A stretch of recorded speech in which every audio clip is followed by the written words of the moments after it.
daraaddeed muddo 43 markay bilaabeen arrintiina loo ogolaaday Somali Youth Clubna gaadhay xubnaha dibadda oo waddanka ay markii dambe waxay u ekaatay in club waa hadda meel yar oo shirkolaah oo aan weyneyn in la weyneeyo oo laga dhigo wixii xisbi siyaasi ah SYL meeshii siidii ku tiil el baa laga dhigay Somali Youth League inay markaas noqotay rasmiyan xisbi siyaasi ah odayaal rag badan oo shaqayn jira markaasna ragga la oran karo waxbay wadi karaan ama hogaamin karaan oo dhalinyarada ah waxay intii muwaadiniinta ahayd oo shaqaynaysay ama Talyaani hoos soo shaqeeyeen ama markaas Ingiriis soo shaqeeyeen ragga maalintaa jiro hadda jamaacadda maanta ka dhigno raggaasi ahay halka waxay ka fakareen oo wadi halkan joogtay marka maadaama meeshii la yiri magaceeda hal weynayo xisbi siyaasina ha noqoto inay u baahan tahay ragga ugu la isleeyahay aqoonta roon raggi maalintaas joogay rag badan oo Cabdullaahi Ciise kamid ahaa oo markaa ka shaqayn jiray Beledweyne in shaqalka laga soo saaro halka la keeno oo ku xigsado General Secretary markaas joogay anigoo markaa jooga Ceelbuur aniguna aan soo kacay dhowr nin oo kale hawl haysayna shaqalka inay sii daayaan ku tabaracaan inaan waxaa jira haddii loo shaqeeyo dowladdii waqtigan leeteere ama sideedaba siyaasadda ayaan iskeenayn in u shaqeeya xukuumad inuu ka ahaado xisbi siyaasi oo waddanka siyaasadiisii ama lid ku aaban nimanka maanta xalka markaa waxay ahayd waqtigii ugu horreysay ee idinku aad maqashaan in xisbi laga dhisay laga furay dalka xisbigu SYC-du wax iska jiray ahayd lana ogaaday lana ballaarshay oo 13kii xamar bay ku ballaarsheen degmooyinkii gaadhay gobolada tan siyaasay ahayd markii dambe qoladii halkan centraalka ay fakareen oo yiraahdeen meeshii maadaama aynu ka dhignay SYL inaan ballaarino raggana loo eego aqoontii iyo dhowrna laga maarmin waana dibadda u baxay inspector ahaan ama secretary general ama ragga shaqeynayay Axmed Xaaji Saleebaan baa kamid ah Cabdullaahi Sheego xagga intii xamar joogto markaa siyaasiyiin iyo ragga la mid ah shaqeynay 13 agow komitata centrale kulligood noo wada ahayn markii dambe rag kale oo soo noqlay ayaa la keenay dibadda markii ay saas la isku waafaqay waxa laga furfuruucdo oo dhan markii hore Soomaaliya kulligeed meel badan baan markaa waxaanu dibaddaanu baranjooyin ku yeelanay ay ka mid ahayd Cadan ka mid ahayd dhulka Soomaalida oo Ingiriisku xukumi jiray halkan iyo badbarkan Kenya dibadda xataa reer England ruuxoodu calaamadii muujiyeen xisbigii waa ballaartay waa weynaaday magacabuu yeeshay Soomaali dhalinyaradeedii badanaaba qaar wixii reer magaalo uma kala harin saasuu ku dhismay SYL magaca la yiraahdaa kuna gaaray intaadii ilaa dowladnimada laga gaaro awal adigoo maansan waxaa jirta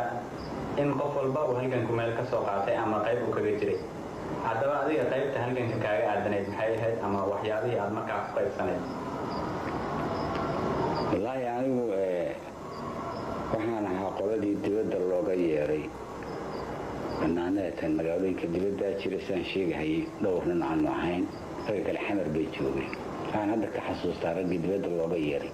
oo lagama maarmo inay ku soo biiraan central committee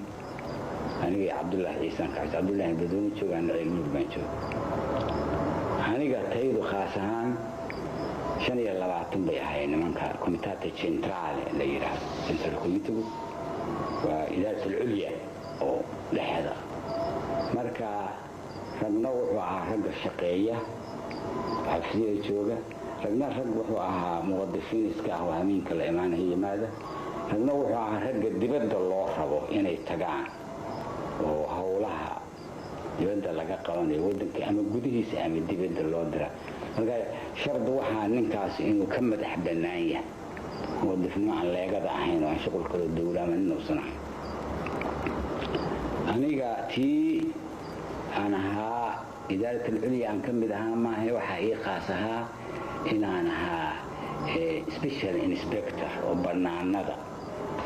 ragga loo diro aan ahaa matalan waddanka gudihiisa waxaan tegay ilaa halkaan ka baxo dhabaha kan dheero ilaa Boosaaso taga district walbaba Soomaalida aan la hadlo liigu wuxuu yahay waxa leegada ula jeedo hadallada ay faafinayaan dadkan ama gaalada ama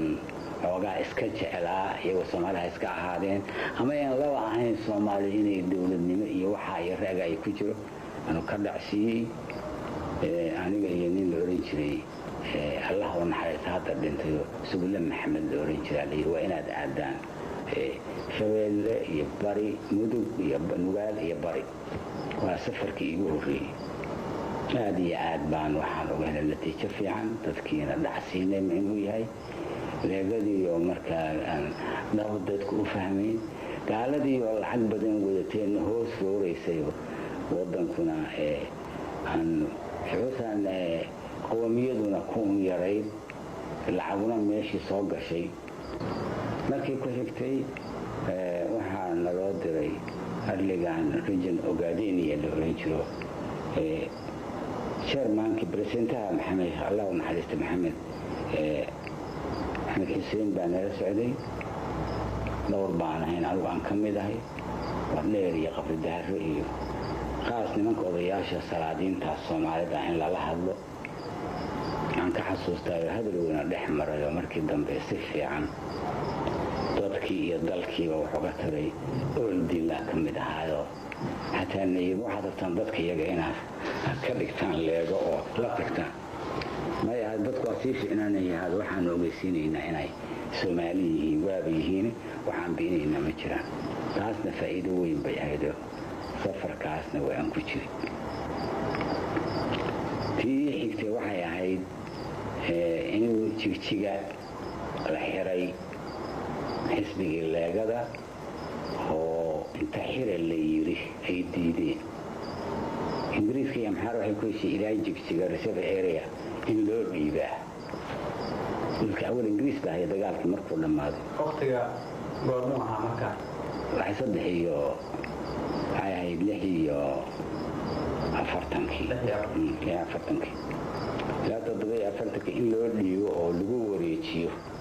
Ethiopia qoladii xagga joogtay oo leegada ahayd way diideen ingiriiskina hadda niman la soo amray ahayn saraakiil waxay ilaa waxay noqotay xisbigii iyo qoladii xukuumadda haysay meeshii inay wareejintii dhibaato inay noqoto amxaaradii waxay yiraahdeen iyadoo leego nooshi calankii bayna ka taagteen oo daarta u suran aduu London baa la gaartay amarka waxnada komitata central xamar oo SYL inay wafdi dirto oo meeshii tagto oo dhiiga baajis anaga nin waa naloo ka dilay nin gaal waa nin waa dilay meeshii dhiig baa ka dhacay rag waa la xirxiray dhaawac baa dhacay halkaan ka tagna group anaga hada tanina intii Ustaad Cusmaan baa ka mid ahaa ladanahan hadda jooga ka mid ah rag qaar oo dhintay Xasan Beela ka mid ahaa Axmed Cadaawa ka mid ahaa rag iyaga meeshii Sheekh Maxamed ninka la yahay Sheekh Maxamed awaad oo tagaan Sheekh Maxamed ka mid ahaa rag fiican oo kontata central ama inspectorial ahaa meeshii loo diray meeshii hadii waxaan noqotay ingiriiskii leegadii inuu yiri meeshii khasab yani go'ta inaan dhiiba mana hayn karo waan leedin leenahay inaad meesha ka insaxaaftaan oo meel kale dalkan annagu aan hayno oo Somaliland la oran jiray meel ka doontaan baad ka digi kartaa laakiin hada meeshii qoladii amxaarada aan goortay arkeen leegadii inay meesha ka dhaqaaq weyday waxay yiraahdeen ingiriiska soo gali minay xaraka leega jigjiga ku jirto bay ugu qortay saasoo ay aad iyo aad arrintii aad u weynaatay waxay noqotay ingiriiskii inay soo diraan rag annaga leegada in lala hadlaa markii dambe haddaan ingiriiskana meesha ka xoogna aan ku qabsan karin waxay noqotay hadii un calankii kaliya ahaanu dejinay maahe xamaasadii qoomiyaha iyo leeganimadii waa ku hartay waddankii sidii u ah taasuna mid weyn bay ahaydoo kadib raggii wixii camal hayay oo muwadifiinta waa soo noqdeen anigu waxaan u gudbay shishay waxaa la yidhi ilaa harar iyo dirir dhaba iyo jabuuti iyo cadan soo mar wafdi ahaan oo qoladii balleegada ahaydo saasa maxaaladii xataa ninkii sekreteerka noo ahaa oo joogay meesha layaha dirir dhabe leegada iyagaa dilay tii kadib arligeedii way ka mamnuucday markaas kadib kahor waxaanu gaarnay SYL waa ogolaayeen waxay odhan jireen xisbi soomaali afrikaana weeyo markay arkeen nimankii independense iyo soomaaliya gooni iyo istiqlaal iyo inay rabto ayay diideen waxyadeen soomaaliha noo soo dhowin adigu raggii soomaalida ahaadoo arliga joogay rag fiican oo dirir dhabe iyo jabuuti iyo cadan iyo aad oo raxmaxsannimo yani aad leedahay hataa waaba naga sii siteen ninkii dibadda jira raggaasoo dhan adugu intii 3 bilood baan soo wareegay halkan ka soo noqday natiijo weyn oo faa'iido wata oo qowmiye ah oo soomaalinimo ah isku xiraana yani iyadaasna kala soo noqday awale maxaa keenay fikradda ah in Soomaali ay yeelato calam waqtigeesa ahayd waqtiga fikraddu waxay ahayd markii Soomaaliya wasaayada loo dhiibay United Nations talyaanigiina la yidhi 10 sano ha hayo arrimihii waxaa ku jiray oo ka mid ahaa in calankana lagu daro oo Soomaali calan qaadisooceeda ay leedahay sunnad looga aqoonsado dawaa'ilka kale dabadeed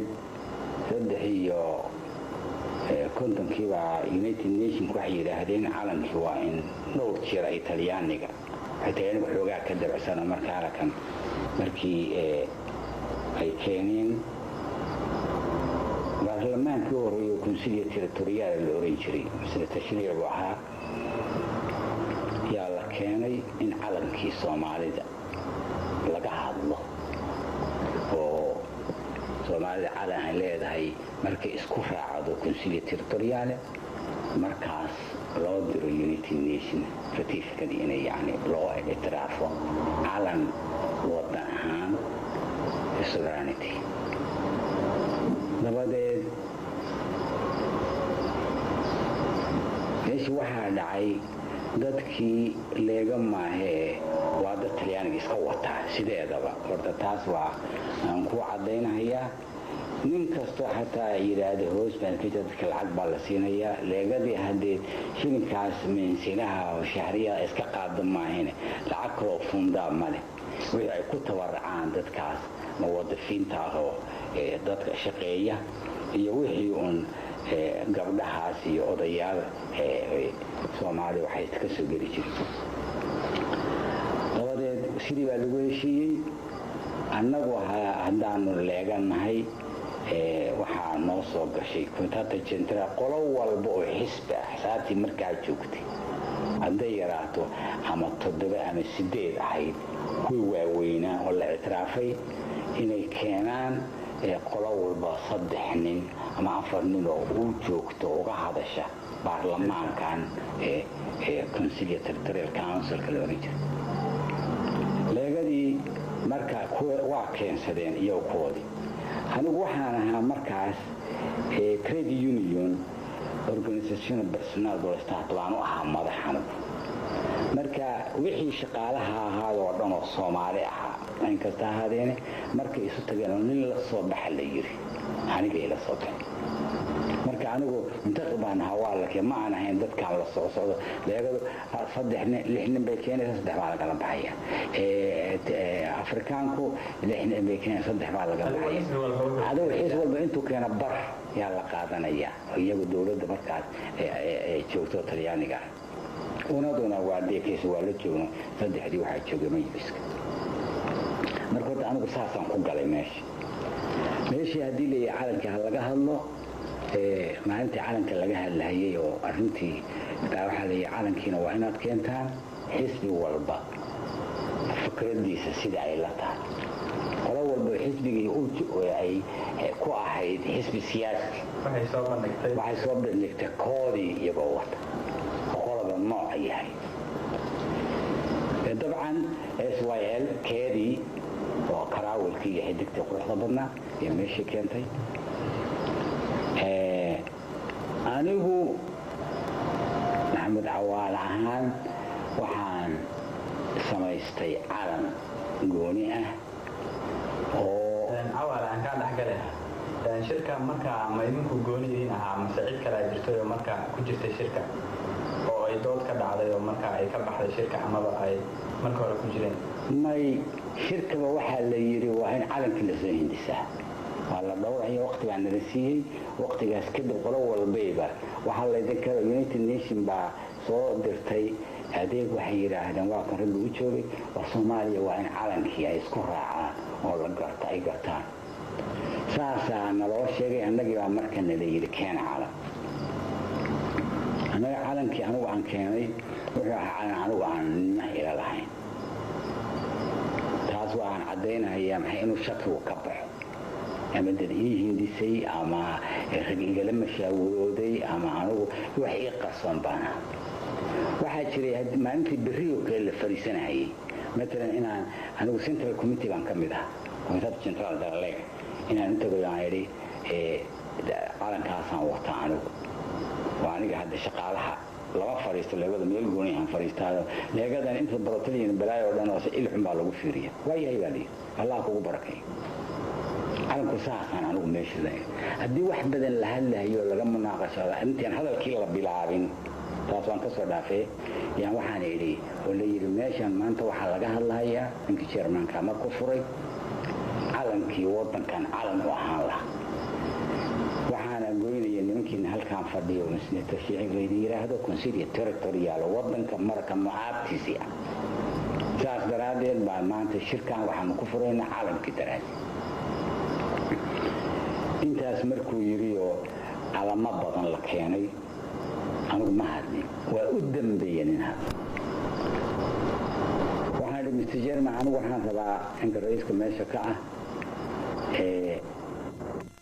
intaan laga hadlin waanaan dibadda halga munaashaboon waxaan codsanayaa in la ii geliyo waa proposal anigu aan leeyahay maxamed cawaalaha waxaan ugu jira meeshaan arkayaa councilka 10 nin oo aan soomaali ah 4 waa talyaani 4 waa carab 2 waa hindi bakistan oo marka iyagu maxay ka qabanayaan meesha waxay ka qabanayaan waa economic operators dalkay degan yihiin la xoolaha iyaga haysta talyaanigoodii baa u yimid haddii waa raggal rabaaba inuu meesha dhanba ka muuqdaa oo qolatan xataa brotalianka nimanka lacagta wax ka dhiibaya ka mid wey maxay xisbiga ay jira dab wato halkan syl marka waxaa la yidhi meeshii maadaama hadda ay tahay loo dhiibay un administratione fiduciario waa dadka dalka jooga talyaaniga marka waxay ku dareen 10 ajnabiga operator ama beerihii dukaamadii maqaayadihii industriyariyaha iyaga ale soomaali waxay haysata lama arko ragga qoyada iska raba inay waddanka dowlad ka dhigaan hase ahaatee nimankan waxay kama ay hadli karaan calanka wixii kale oo la keeno laa baas maadaama ay u dhalan dalka see ninka may adigu igalama hadli kardhid baana waxaa igala hadli karaa councilka waa ay joogaan soomaalidii weeye waxaan rabaa wood in la ii geliya wood baa la ii geliyey majority waan ka aad iyo aad baa soomaalida ugu farxad hadalkaas intii aan soomaali ahayn meesha ka baxday soomaalida khaasa maca jeermaankii noo joogan waxaan idhi nin soomaali aan ka dhiganayna ninkii ragga u fulweyna una mudmaa meesha joogay yaa aan ku dara proposalkayga isagoo jeerman taas faa'iido weyn oo dadkii aad u saamaysay qoomi ahaan kii laga hadlay oo geedi lagu raabo qolo walba teedu la soo baxday iskuna daalay baan markaa anigu waxaan idhi jermanka ahaa mr jerman anigu calan baan wadaa calankan hadda aan wadana ma aha calan xisbi iyo qolo iyo nin gooniya iyo midna waa calan soomaaliya waxaan ka codsanayaa odayaasha jeedaan hadalkaa dhammeeyo waa idin tusahaya inaan hadal layga dhabqin oo la ii daayaa dhabna la ii dhegaystaa micnaha markaad garataan saa doontaan laakiin marka hore i dhegaysta qora meeshii joogtaa yidhi soo bixi naga daaya hadalkaaga oo dibadda u soo saar halkaanu iigu jiray shaarka hoostiisa ah shaarkaa ku aan qabay dibaddaan u soo saaray wuxuu ahaa horta ballac iyo dhir way isla ekaa qadraacta la yidhahdo oo isla ekaana 40 centimeter 40 centimeter oo qarqad cad buluug ah dhexdana qarqad buluug kulligeeda laakiin dhexda xidig cad oo shingeys ah ayay ku samaysan tahay aan ku soo qarqaan nolol jeeday markaan u micneeyay raggii meesha joogayna badan ahaantii ay ila raaceen oo iga raalli noqdeen iguna sacbiyeen markaan uga sheekeeyey innagu haddaynu soomaalinaha guud ahaan isku mid baynuna haase 5 gabaloo la qaybiyey annagu ma aynaan qaybin laakiin ay qaybsadeen nimanka isticmaalka yaa jiro mid waxaa faransa mid xaggaan iyo بلد سومالين مدوحين شرا حقني وقاعدين يمدو حق شان كوفركان NFD iyo tanoo talyaani xukumayay aynagu waynu sawna hadaynu laaganahay hadaynu Soomaali nahay waxaynu nahay shantaas gobol ma shan gobol hadii oogay dadka afartii adinimada ka ay tahay shantaan xidibtu waa Soomaali guud ahaan shantaan geesna waa shanta gobol oo ay Soomaalidu tahay cadaanku waa nabadgelyo wixii cad khayr baa loo niyeystaa gabayo iyo mahmahaya ku jira cadaanku waa nabad wadan nabadeed in ahaadi barwa buluugaan ay ku dhici jirto hadii waa dadkeeno dhowr kun oo waxaynu leenahay badalina ku wareegsan iyo buurba inta Soomaali waxaa la yiraahdaa wada waa cagaaranta saaran ma midzaad mali aynagoo dhan macnaheedii wuxuu ku leeyahay shantaas gees iyo xidigtaas cad buluug ku dhex jirto midna male tarxiis xisbi malaha aniga igu khaas aniga isooyinsi ninkii ugu daraa leegada ama kontray ahaan jirayba wuxuu isku dara sacab iyo cawaara nolow محمد عثمان بالور محمد عثمان إدمون بالور لما كرهني وعير معي انتي كلا ما يشعصر لسكو راعي على كام انه عالم كسامالي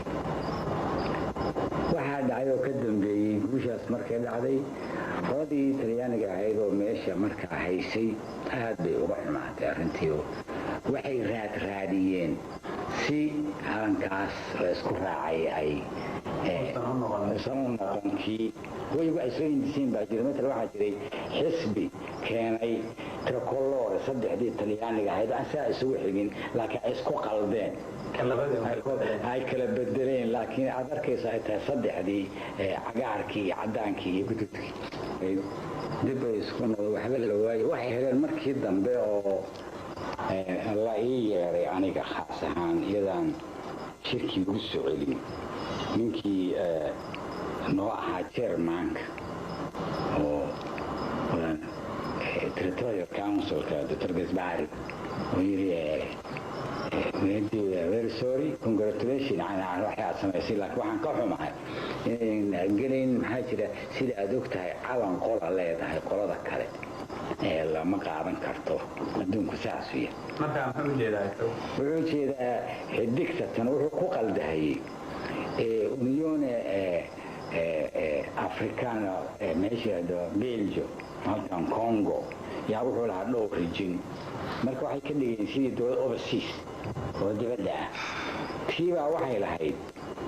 exactly calanka iyagoo kale xidigtu laakiin dahabi tahay هروبي معنا يعني شنتي جيس بيلهاي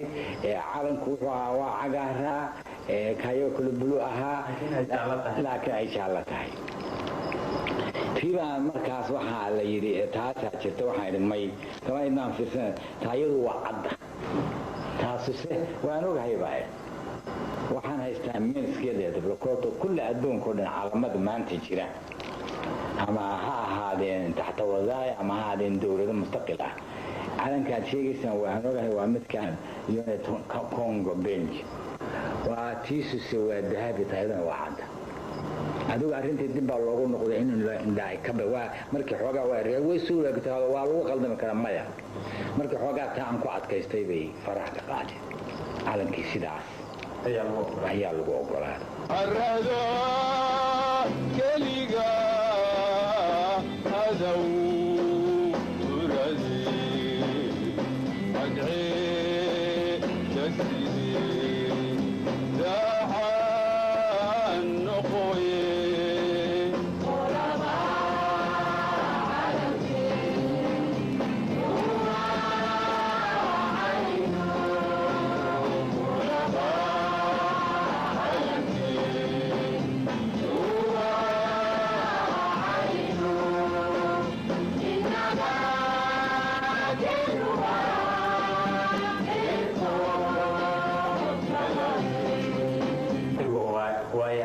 muddo dheerna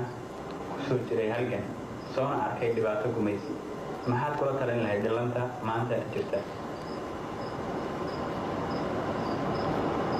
wallaahi haddee wuxuu yidhi